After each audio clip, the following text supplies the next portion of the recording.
We have really, really tried to prioritize quality over quantity. And sometimes that's at the expense of not being able to take on or onboard clients at certain times.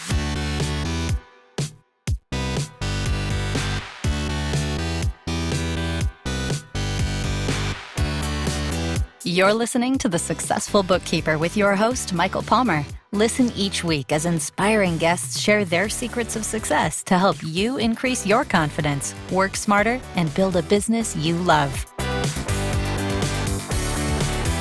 This episode of The Successful Bookkeeper is brought to you by PureBookkeeping.com, the proven system to grow your bookkeeping business.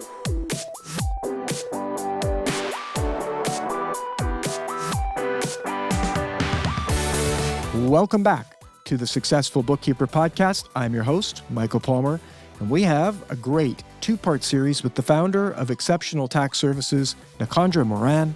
In part one, she discusses the mindset challenges of leaving a secure government job, the rocky road to launching your business, and how she discovered what truly matters in building a sustainable practice. All right, let's get to that conversation right now.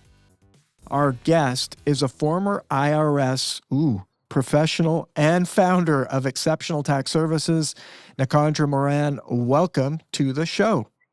Thank you so much for having me, Michael. I am so happy to be here. It's great to have you. Absolutely Yes. great. And we're looking forward to this conversation and learning more about you. And so let's maybe start with that. Tell us a little bit about yourself and we mentioned the IRS. Everybody's shaking in their boots here. How'd you end up doing what you're doing today? Yeah. So I started my business back in 2016.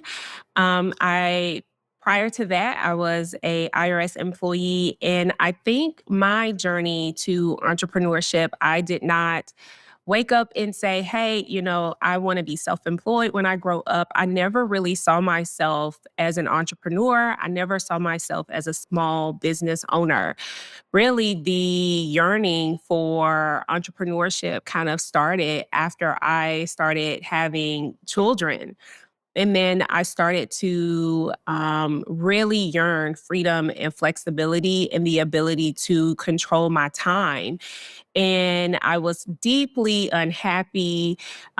Even though I had a pretty good job, there were a lot of other obstacles that mentally drained me with my job. And I just wanted more freedom and flexibility. And so through that, I started thinking, how could I turn into like a freelancer or a small business owner? And that's kind of where my story actually started. Wow. So when you left, you were with the IRS. How long did you spend at the IRS? I was with them around 4.5 years. Wow. Mhm. Um, well, that's a whole conversation in itself, I'm sure. Yeah. And then leaving something like that, it's a big, massive organization, Mhm. uh, and I'm sure was really helpful in learning a lot about how things worked and at the end of the day, the whole point is getting accurate records back to the IRS, right? That's why we're all doing what we're doing. Gotta Absolutely. make sure the government knows exactly what's going on and collects their fair share and all that good stuff. So you must have learned a ton of things while you were there. I did. And I feel like it for sure helped me on my journey to entrepreneurship because it gives you a unique perspective when you kind of see the inner workings of the government agency that you kind of work for. So working for the IRS and then becoming self-employed and serving and sending, tax returns or financial records and things like that. It's definitely an interesting perspective. And yeah, I've learned a lot. Now, when you decided you got inspired to go out of the IRS, start your own bookkeeping firm. Mhm. For some, it can be very easy. It's like, hey, I have this dream. I'm just going to go do it. Some take a long time to think about it. I'd love to kind of hear that story. We kind of know, you wanted to do this. You wanted to have your own business, and you had that entrepreneurial bug. But, what did the transition look like for you?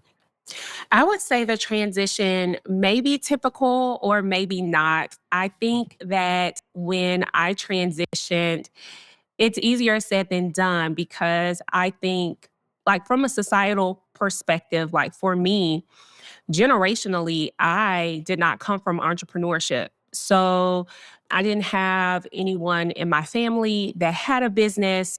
Historically, you just, kind of work, you have an 8 to 5 and you retire. So that was kind of the expectation that I placed for myself, even after graduating college. I never really saw myself as being self employed. So I would say the journey from leaving my government job, which, in my perspective was considered like a good job, right? It's considered a safe job. It's considered like a position that you don't really leave. Now, I know there's a lot of scrutiny amongst government employees now, but obviously, back then that was considered a very safe and secure job. And so I had to also navigate the mindset pieces of leaving a job like that to kind of branch out on my own to the unknown of what can occur or happen as a result of me now being responsible for my livelihood.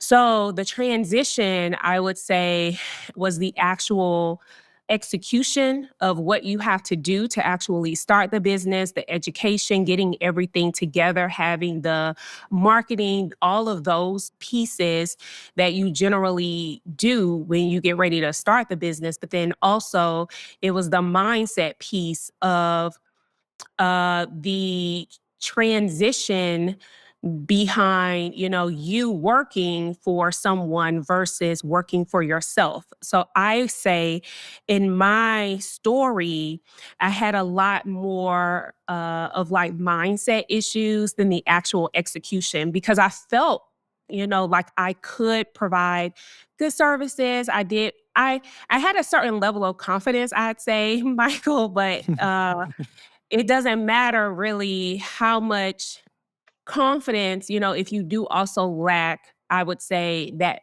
critical mindset piece to really help you move forward.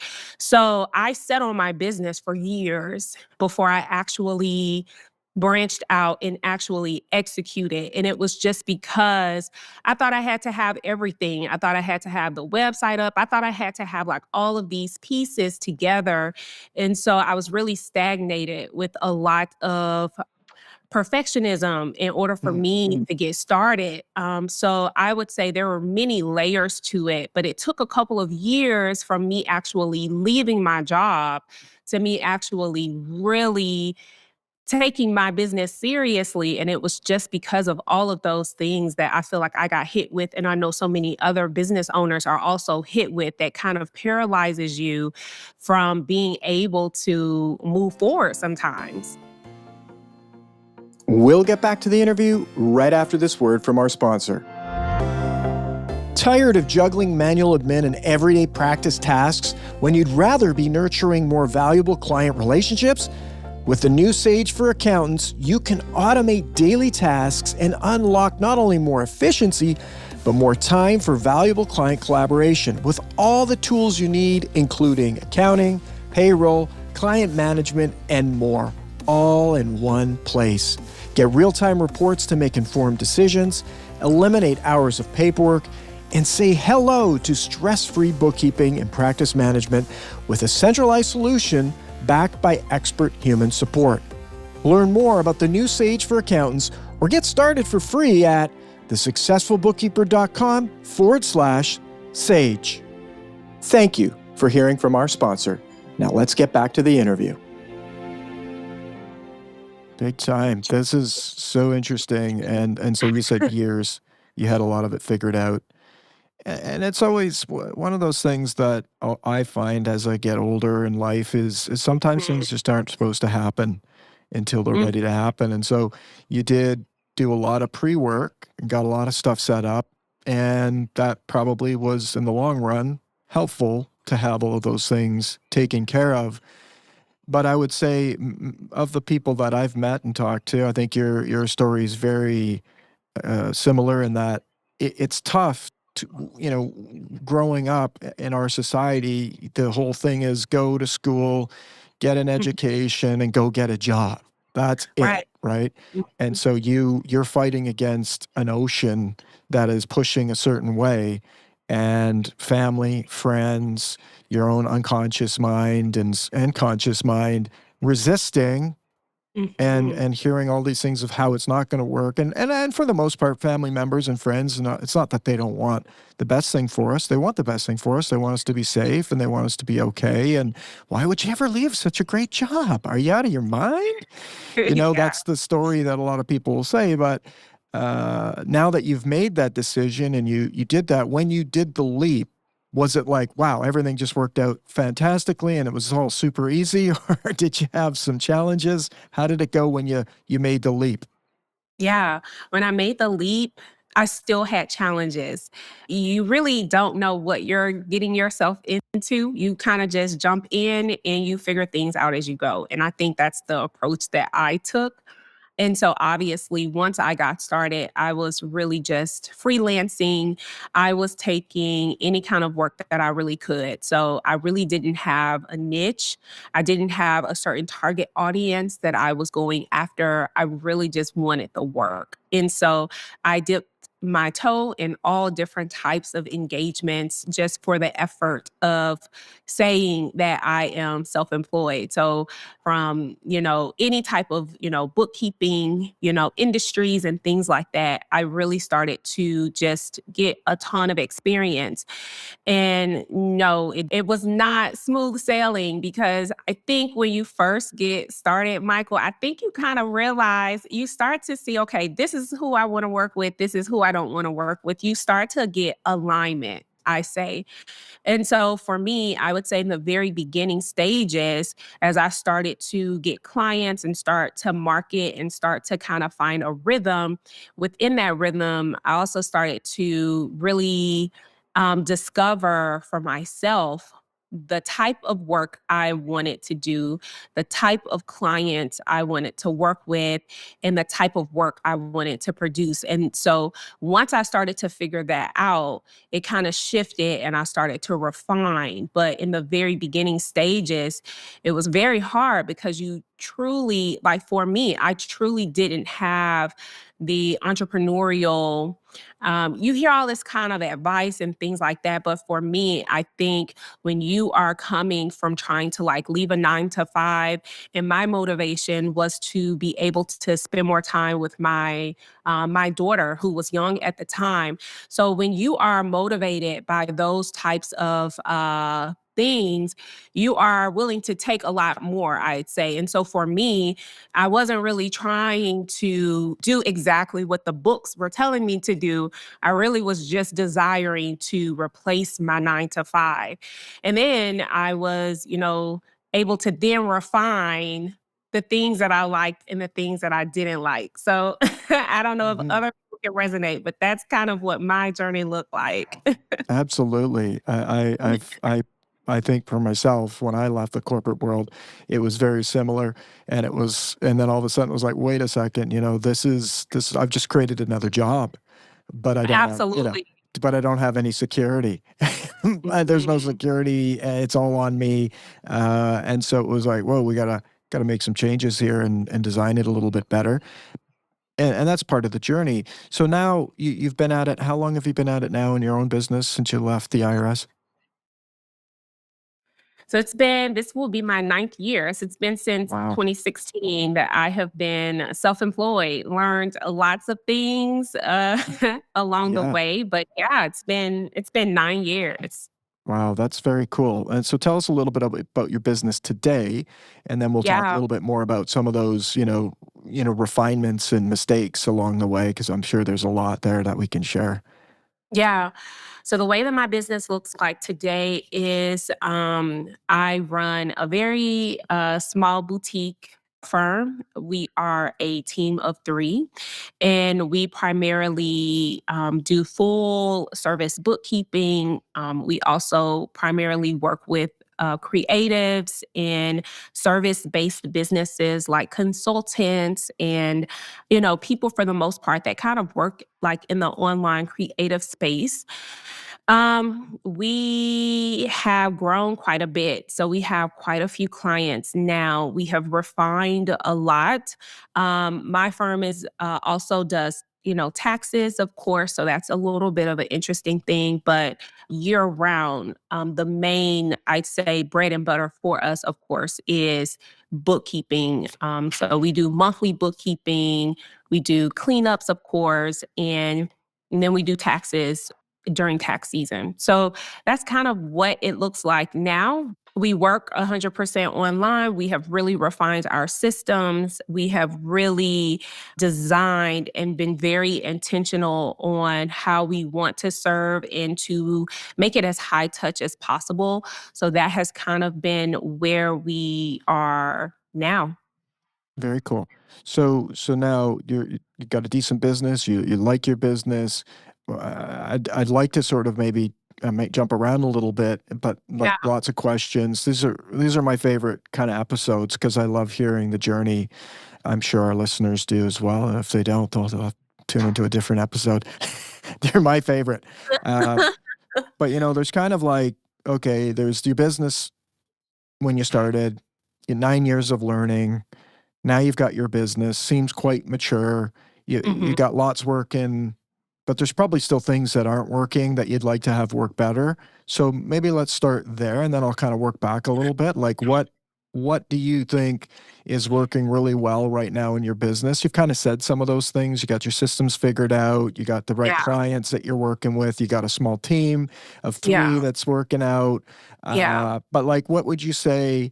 Is there anything else that, hey, we're nailing it here, but we've Yeah. got some other things we need to work on?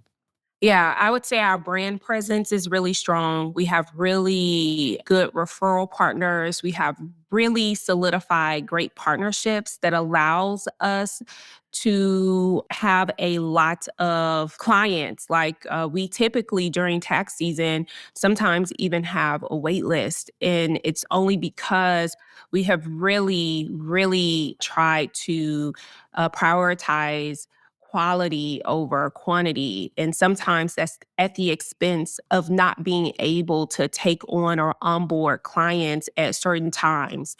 So we've been really strategic with brand partnerships, with the way that we market, with the way that clients enter our firm, with even the way that we've positioned like our packages to allow people to come in. And then we have like certain packages that the clients can kind of graduate to. So we have some clients who may just not be exactly ready for our services, but they're able to hang out in our membership or other resources that we have until their business grows enough to be able to support services from us. And so I think another piece that we've done very well is just the marketing side. So aside from the systems, aside from the actual business, I think that we've also done well with being able to create and get clients in the door. There is still some refinement to that, but for the most part, I'd say that's also a strength to the business. I'd say one thing that we are still working on in the business is, of course, I've been in business since 2016. So if you've kind of heard me through my story, how I started is not how I plan to finish.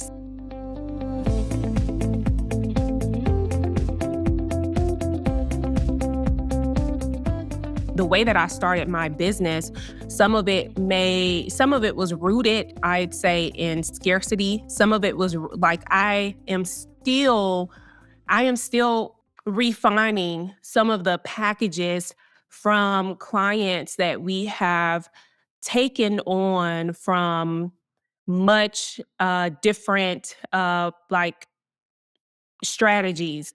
So a lot of what we're doing now is refining to the work that we used to do or the clients that we had, and then maintaining our profitability while also knowing the type of business model that we want and being able to move those clients either to those packages or getting to a point where those clients are not a good fit anymore for the type of business model that we have. So I think they call that it could be a part of the messy middle, right? But Mm, yeah. obviously, what it is trying to now scale in a way that is more efficient and it's more intentional and it's in alignment. And so I'd say some of the complex things that we are dealing with is doing that. And so Mhm. that has So is that been, like repricing people? Like it's like, hey, oh, you know what? yeah, We started with, and that's yeah, a good problem to have because you still have the clients, right? It's like right. you got these clients, you brought them in. It's like, hey, if you could just pay me anything, I'm going to be happy. I mean, that is a Yeah. very, very I experienced that when I was getting started on my own. It was like any client's a good client and pay me what you can. And yeah, I'm a real friendly guy and all these things. And it's never that was definitely never my superpower of pricing like at the premium level. And there are people, I've met people that are really good at that and they know their value and they just nail it all the way.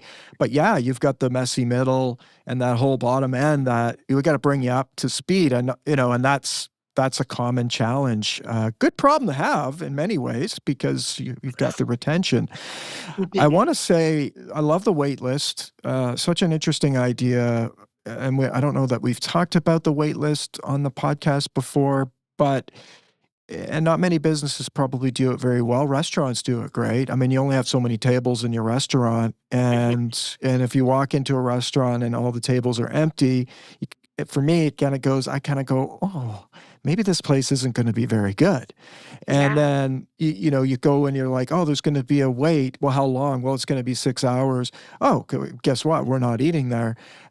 Maybe we'll make a reservation. It seems like this place is really a great restaurant. Everybody wants to be here. So it's like this magical place that you can put people. Not only does it serve your business because you can focus on the quality, make sure everybody's served appropriately, but from a perspective of desiring to work with you, a wait list is a great place to put people. I think people feel like, oh, I got to help everybody right now. You've said, no, this is what we can do. This is what we will do. And if you want to still work with us, we're going to put you on a wait list. And that may be, I think that's a very powerful way of doing it and probably very good from a marketing perspective as well.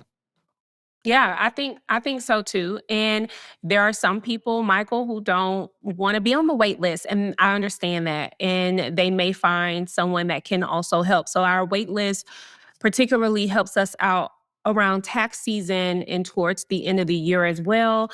And we just kind of use it as ways to really streamline the way that we onboard clients so that we can really have just a really good streamlined experience. But then also, to me, I think the wait list really helps us prioritize quality. And it's something that I teach, something I talk about on my podcast, something that I kind of drill down to a lot of the clients that we work with, that we are not, I always give this example, you go into a doctor's office and before they went digital, you sometimes would see like files and files and files and files and files of paper of all these different clients that they serve. And I've always kind of preached this to my clients, especially now that I'm more intentional in alignment of building in the way that I want, that's not our goal. Our goal is to stay a boutique, smaller firm with a very high touch. And those clients that resonated, like with any other marketing strategy, you are either repelling or you're attracting, right? So for the clients that this is a good thing for them or they want that, or maybe they've been burned, or maybe they really want like a very hand holding or high touch experience, they'll resonate with that and they will wait for those services. Even if they say, hey, it's the summertime and we onboard in the fall, would you like to be on this wait list and our onboarding starts then. Whatever catch up or whatever has to be done, we'll make sure you're ready for tax time and so forth. And so for me, just really articulating our value over and over again, but then also realizing that for some people, you will attract that, they want that. And then for some people, you'll repel it. And to me, I feel like being that alignment has really served us. But I can totally understand how that may not be the most ideal thing for every prospective client that comes through our door.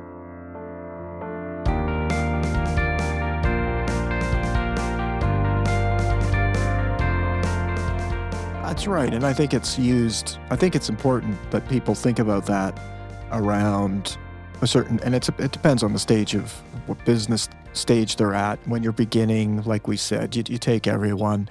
And Right. then at some point, if you can do this sooner than later, which is to slow down the inboard or onboard and say, okay, is this client the right client? Are they, if they're, maybe it just needs to go into a bit of a waiting room slightly to figure out, are they the right client?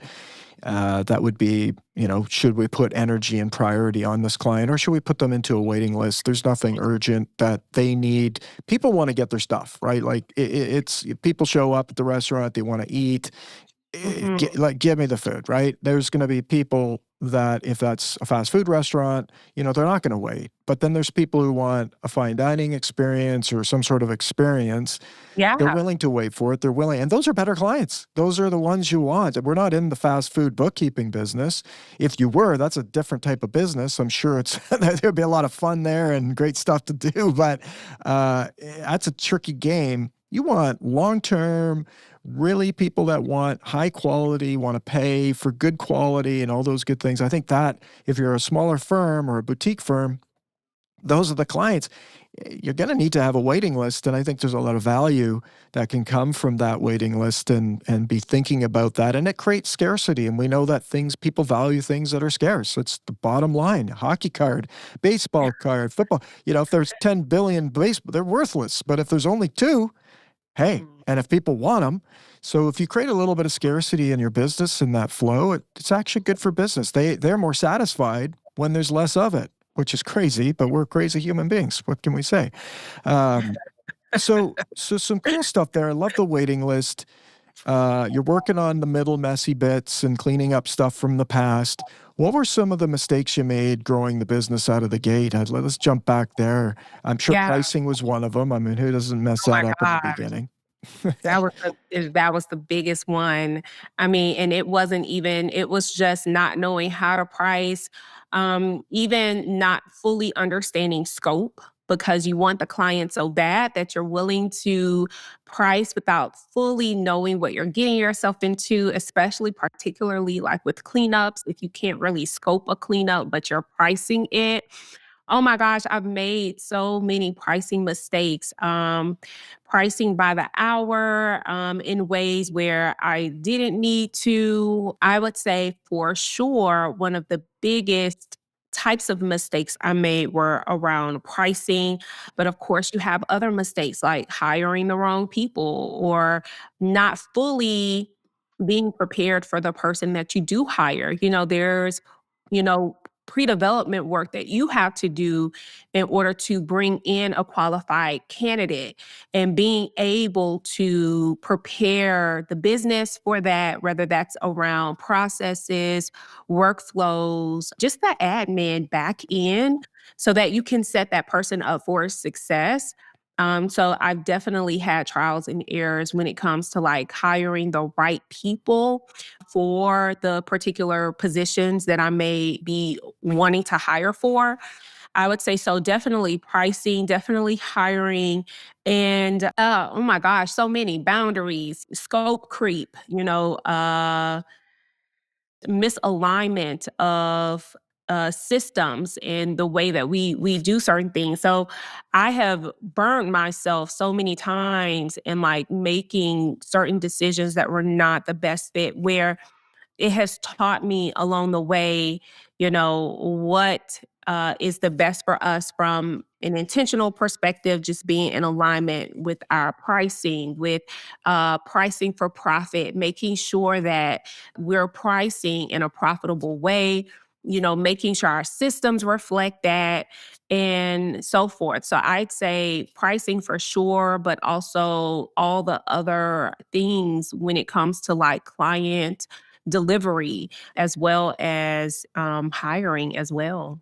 There's lots. You've nailed a lot of the pillars of the business, right? Pricing, hiring, systems, Mhm. marketing, sales, all those. It's lots there. Well, that was a powerful chat with Nacondra. She shared valuable insights about creating an intentional and scalable bookkeeping business. And in part 2, she'll dive into overcoming burnout, aligning your business with your values, and using content to attract ideal clients. And with that, we wrap another episode of the Successful Bookkeeper podcast. To learn more about today's wonderful guest and to get access to all sorts of valuable free business building resources, you can go to thesuccessfulbookkeeper.com. Until next time, goodbye.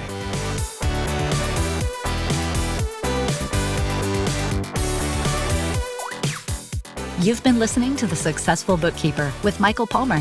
For more information and to download the resources mentioned in this episode, please visit us at thesuccessfulbookkeeper.com. Thank you for listening.